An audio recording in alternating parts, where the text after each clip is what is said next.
Oh boy! A couple of months ago, I had a talk with John Angelos, and we sat and had breakfast, and we had a good little talk. And he told me that they were interested in me thinking about, what did I think about coming back and helping out with, let's say, with the club, being a special advisor, and that was also having to, maybe help them out with some of the doing some things around the city.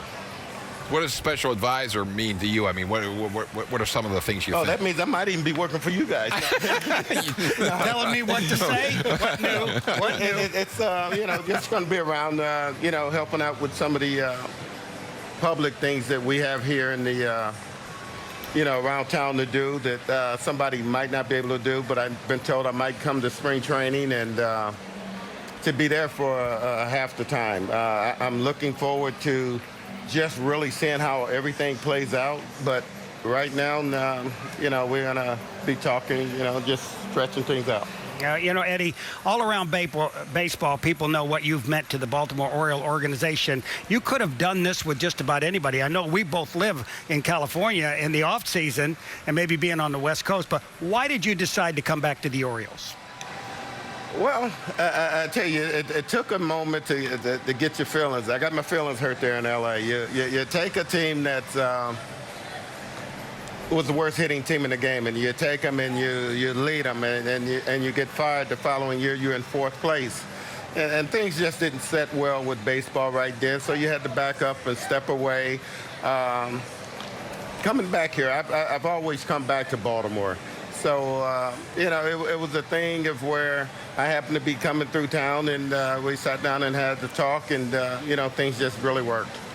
I guess part of your job will be to communicate with some of the players that you think you can help, things that you see down on the field. We're not hitting the ball real well. We're not hitting good with men in scoring position. What kind of an impact do you think you can have on these young players today, things that you see? Well, that's not going to be really my job, is to really, talk with those guys. They're going to have a hitting coach here.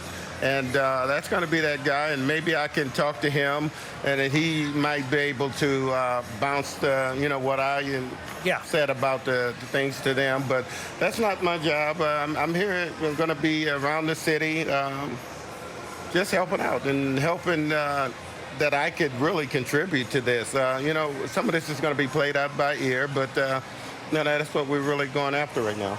Now, Eddie, 9/6/96. I remember the exact date, 9/6/96. It's easy to remember. It's also divisible by the same number that Eddie wore, number 33. But you hit your 500th home run here, Baltimore's Camden Yards. How important was it for you to hit your 500th in an Orioles uniform?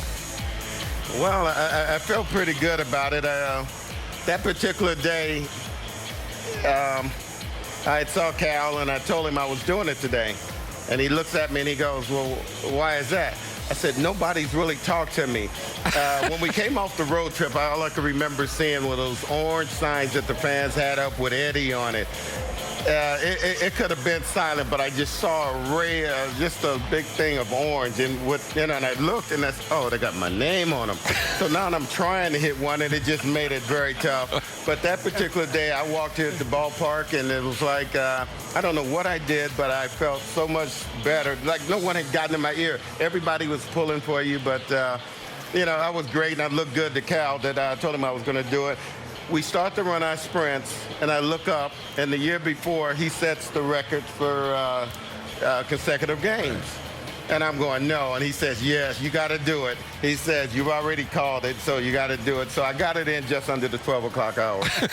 Now, I can remember one time before you made the ball club in Miami, when Reggie left and you were trying to make the ball club, you hit a home run to dead center field in Miami down at Bobby Maduro Stadium. Do you remember that? Because I turned to Mike Janofsky, who I was with, and I said, he just made the ball club. It went like 410 to deep center.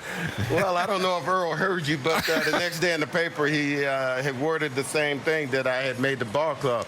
I wasn't necessarily, nobody's trying to hit a home run, but I was having a pretty good spring, and I know that one ball really made Earl's mind up that he was going to give me a shot to come up north. Eddie, you walk on the scene sort of like Zach Britton. You were raised in this organization. You just kind of took over. But it wasn't just a good player and on a good ball club that you had so much fun playing baseball here in Baltimore. You had so much fun interacting with your teammates, getting the most out of them. You guys, the banter, the fans, everybody loved you and everything. This was your baseball home. It always was. It's got to mean some, and you've got to give some of that back here. When you see players, I know you have a passion for the game like very few people have. You see things in players that you would like to comment about. You've got to give some of that back at this point. Well, all of that started back when, I'm a young 17-year-old kid signing out of Los Angeles out of high school. And Cal Ripken Sr. Had a saying down in the minor leagues that it was great to be young and an Oriole. And I'm telling you, we really believed it. And, the way things started, we were really a defensive team. And knowing that everybody wanted to contribute offensively, but we had to start with the defensive end. And it was just a matter of playing for each other. At that time, as you know, we all didn't make a lot of money, so you had roommates, you had the pool, you pool your money together sometimes to do things. But, this is what that was. And to be accepted to start off well enough here in Baltimore to start that chant. And that started up about halfway in the season, and that was nerve-wracking in the beginning. It actually scared me the first time I heard it, but it was still nice to be received that way. Eddie, it's great to see you back with the Orioles organization. Looking forward to seeing you around the ballpark a lot. All right. Thank you, guys. Eddie Murray, a special advisor now to the Orioles.